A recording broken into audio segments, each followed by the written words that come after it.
Mission Dorothy podcast with your hostess, Tamika's Williams. Hello, and thank you so much for joining us here at Mission Dorothy, the podcast. If this is your first time here, I am so glad you found us.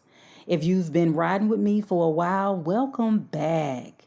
This episode is for the woman who holds everybody together and quietly falls apart alone.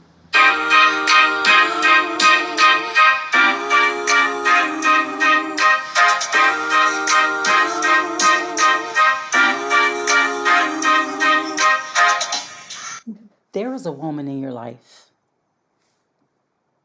maybe in your mirror, who has been so strong for so long that people have forgotten to ask her, is she okay? And if they did, she would probably say, I'm fine, before they could even finish their sentence. We've all seen that before, where we've asked somebody if they're fine, and before we can finish the sentence, they blurt out, girl, I'm fine. Everything is good. That is a sign. That is a sign that she is probably overwhelmed, emotionally exhausted, just completely tired. But she's still trying to show herself as strong, right? And what we need to realize is that wearing the mask of strength is really just survival mode. Think about it. So many people are living their life in survival mode, and we wonder why we have a society now that is so full of anxiety. Why everybody is short patient, quick to get irritated, aggravated, frustrated. That's what survival mode looks like. It looks like hypervigilance. Always, aware or ready to attack, or again, short patience. And we need to understand that this is not a good way to live day in and day out.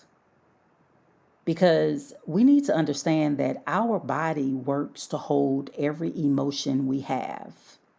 It's not just our brain that is working to decipher the difference between excitement and anxiety. Our entire body, from our hair follicles to our toenails, are working to hold your emotion of anger, envy, excitement, happiness, depression, inspiration. Literally. So it's important for us to understand that when we're living constantly in survival mode, and some of us may have been living in survival mode since we were children. That's why we can't recall a lot of our life. That's why we are constantly on to the next, not celebrating successes, just continuing to move and can't sit still. And many women cannot sit still, or shall I say many people cannot sit still, because they cannot deal with the person they have become. See, people don't decide to be the strong one. More than not, it was assigned to them. And probably early in their life, maybe they were the oldest. Maybe your family was in chaos and someone had to hold it up. Like, we have this thing called dysfunctional family systems. And we have the hero, which is the child who is constantly saving the family. Right? Oh, what a heavy, heavy burden to carry at such a young age. Maybe someone learned that their needs made people uncomfortable. So they quietly stopped having them, and they just became a server. Or At least stop saying them out loud.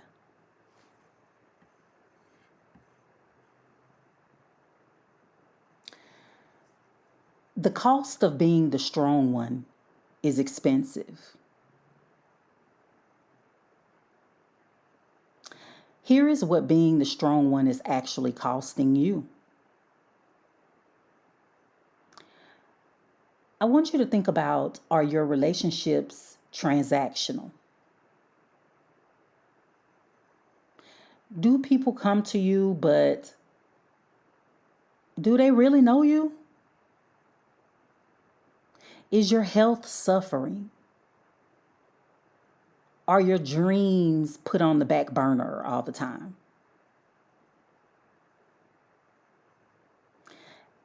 I want you to understand that the loneliest feeling in the world is being surrounded by people who need you but do not actually see you. Let me say that one more time. The loneliest feeling in the world is when being surrounded by people, and often these people can be your family, who need you but do not actually see you. They don't care about how you feel, your goals, your dreams, your desires, your wishes, how tired you are. All they care about is basically what they need. That is the cost. That is the cost of not setting the boundaries. That is the cost of not knowing how to say no. But I want to give you a way to think about the reframe when it comes to being the strong one. See, nobody is coming to check on you because you trained them not to. Okay? Let me say that. I don't think I said that right. Nobody is coming to check on you because you trained them not to. Because early on, when they did ask you how you were always fine. Every time you said, I'm fine, when you weren't, you trained the people around you to believe you. You did not do this wrong. You did it to survive. But see, surviving and living are not the same thing, honey.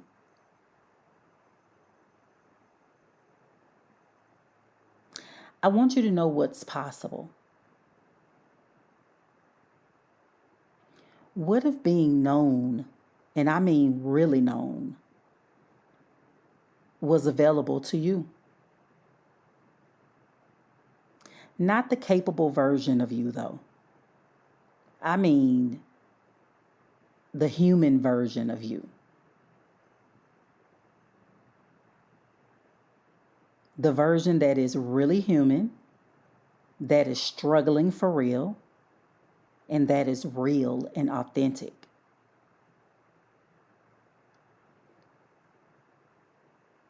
That person deserves to be seen. And honestly, she is waiting for you to be there for her. She is waiting for you to let her out. This may sound familiar because it sounds like your inner child. But I also want you to understand too that someone can pick up this trait by being in an unhealthy relationship in their early 20s, 30s. And in this relationship, they were, or shall I say, their partner was the prize. And so in the relationship, they became the server. And they were so happy to have this person that they spent most of their time trying to please and do for this person, but never required of their partner to be there for them, to listen to them, to do a favor for them, to volunteer assistance for them.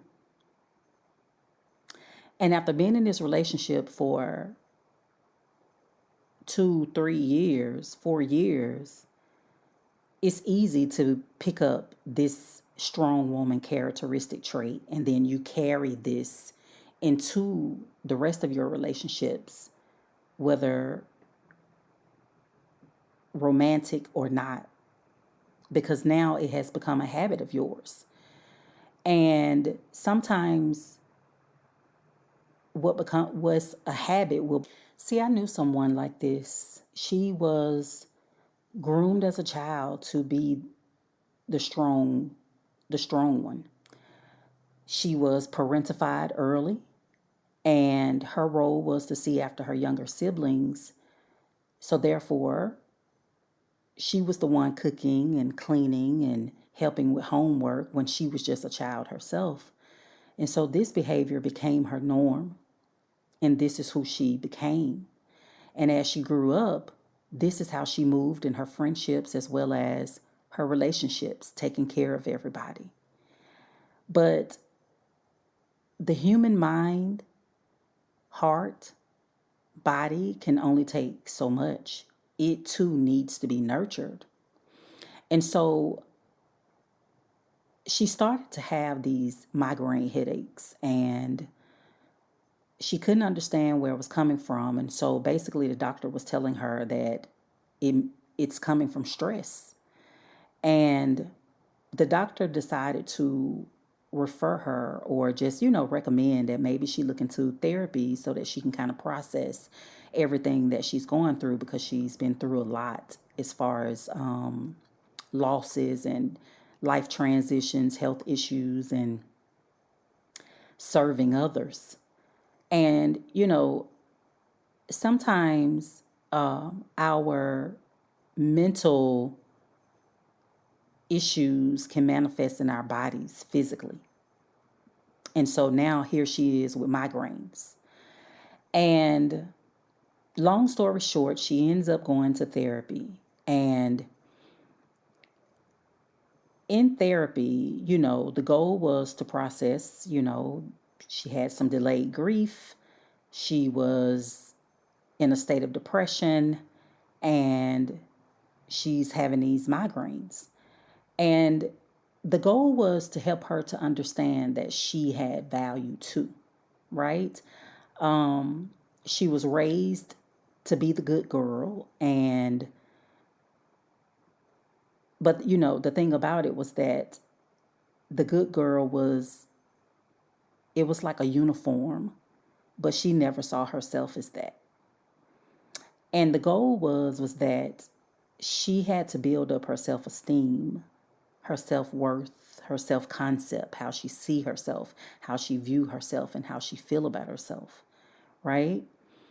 And as the work went on, she started to recognize that she does hold value, and she does deserve to be served as well, meaning she does deserve to be taken care of too.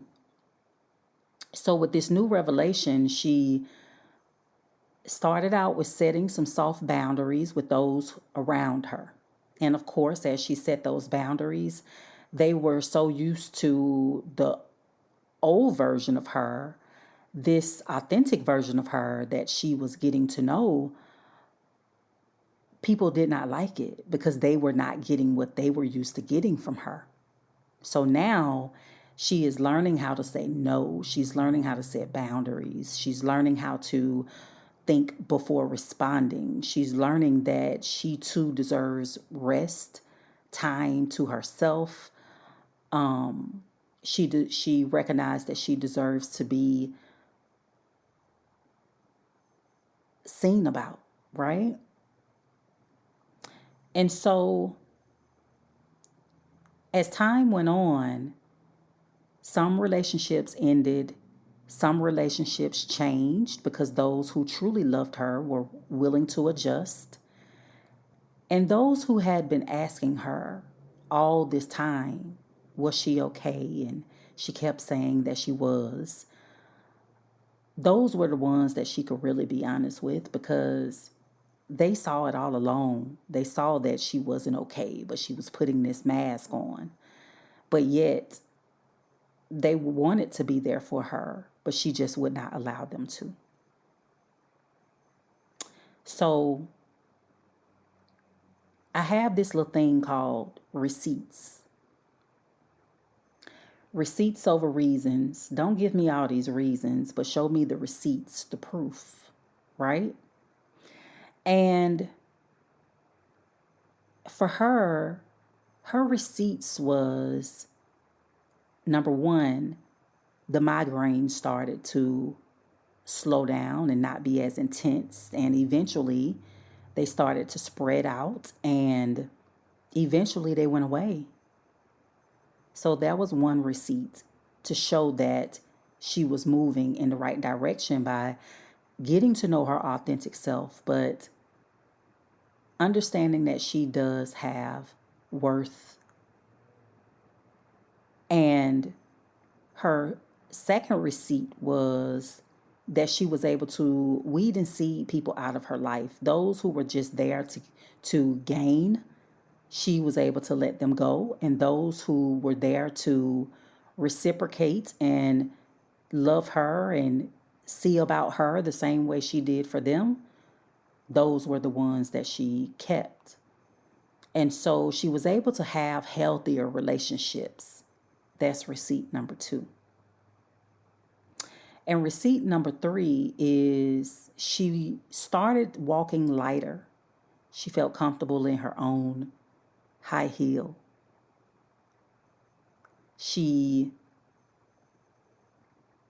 Now she has a good idea of who she truly is, authentically. She no longer wears the mask of the strong one.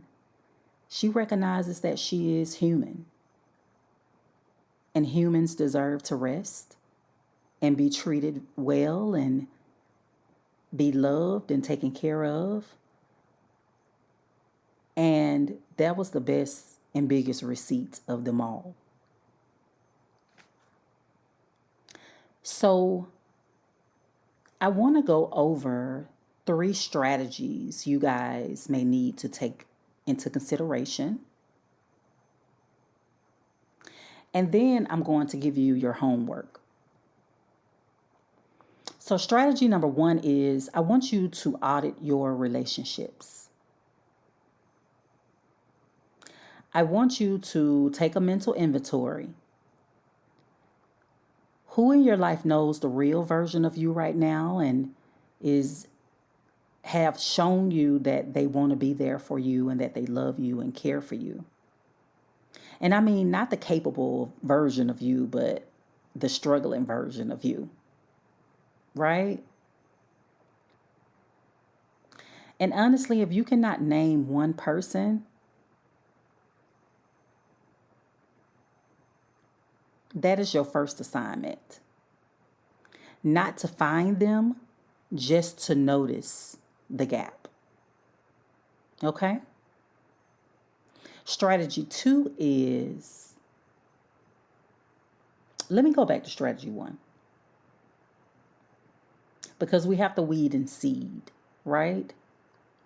So just take a good look at your relationships, even your romantic relationship, and just make sure that you are surrounded by people who truly deserve to be in your life. And those takers, leeches that just take and don't want to give anything, you got some thinking to do. You got to figure out what you want to do with them, right? I'm not here to tell you to cut everybody off, but you have to be the best judge and decide for yourself who needs to stay and who may need to go. Or you can always have a conversation with those in your life, and some of those who just may have been just takers, that could be a survival role for them too. So maybe if you bring it to their attention, they can make a change and show up differently. Okay? Strategy 2 is practice a smaller truth. So what I mean by this is that you don't have to tell your deepest secret to the next person who asks, "How are you doing?" But try stopping yourself before you say, "I'm fine." Try. And I mean honestly. Right? Try to be honest. And if you're not fine, just say you're not. All it takes is, "Hey girl, how you doing? Honestly, girl, it's been a hard week." That's all I'm asking you to do. Is just, we're not asking them to solve it for you, but we're just trying to get you to start being honest and stop telling these lies about you being fine when you're literally about to break mentally. Okay? So let's just be honest. We're not looking for anybody to fix it. We're just trying to learn how to be honest with our emotions and understand that we have the right to share if we would like to, but we want to share with those who will take our information with care and concern, right? But I want you to try this and let's just see what happens. Let's see how you feel. Okay, let's just see how you feel. And hopefully, initially it's going to feel uncomfortable because you've gotten so used to putting on a mask. But as we know, keep trying, and eventually you will feel the power in that one small truth. And it'll lead to 2 and 3 and 4, and it too will become your norm. Strategy 3, identify the original assignment. I want you to ask yourself, when did I first learn that my needs were too much? How old was I? What was happening? Right? Let's explore and figure out, where's the root when it comes to why you are the strong one. And honestly, you don't need to fix it today, but naming it is the beginning, right? It's the beginning of not letting it run your life anymore. And if you're in therapy, make sure you process that with your therapist, your coach, with a close friend, if you're close to your parents, your husband, your wife, but someone who really cares and love you, and you can share this with them and kind of process it there. Okay? So let's try to implement these 3 strategies as you work to hang up your cape and start focusing on healing and taking care of seeing about yourself. Okay? So you have been the strong one for a very long time. And honestly, that strength is real. Everybody cannot handle that responsibility. But I want you to understand that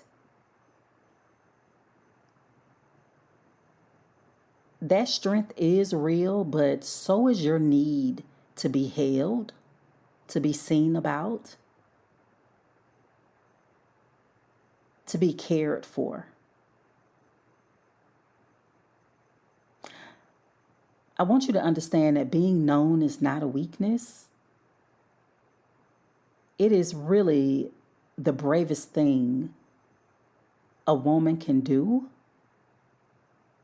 especially one who has been hiding herself, her authentic self, for so long, or may not have ever been introduced to her authentic self.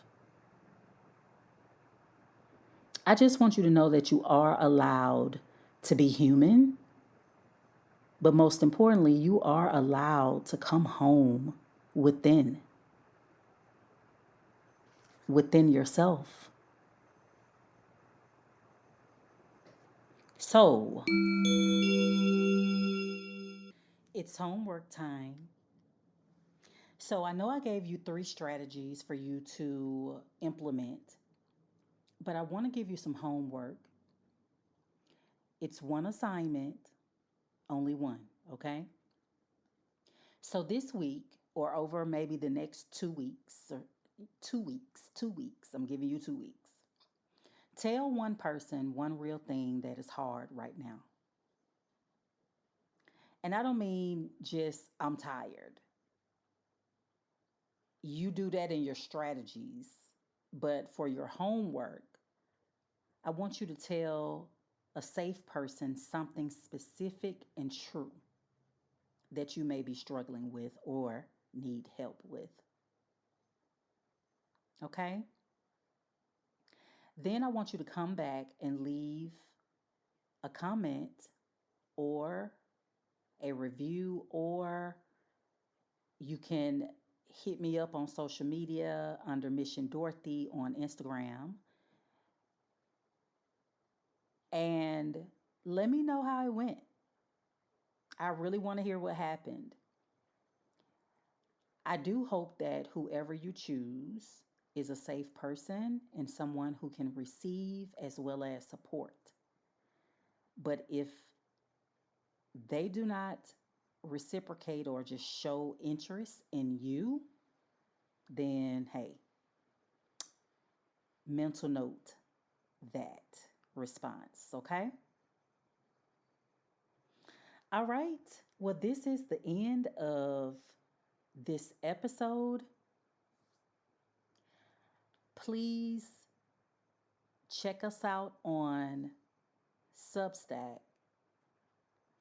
Instagram, under Mission Dorothy. And please share this episode with someone if you know someone who can benefit from it.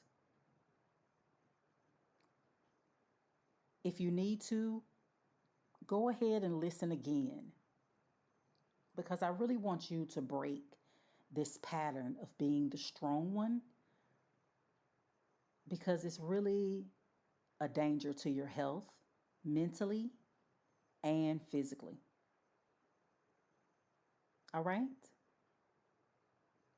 So I will see you all in the next episode. And if I call you, you better pick up the phone because you know I'll leave a voicemail in a minute. Those that know, know. Love you, bye.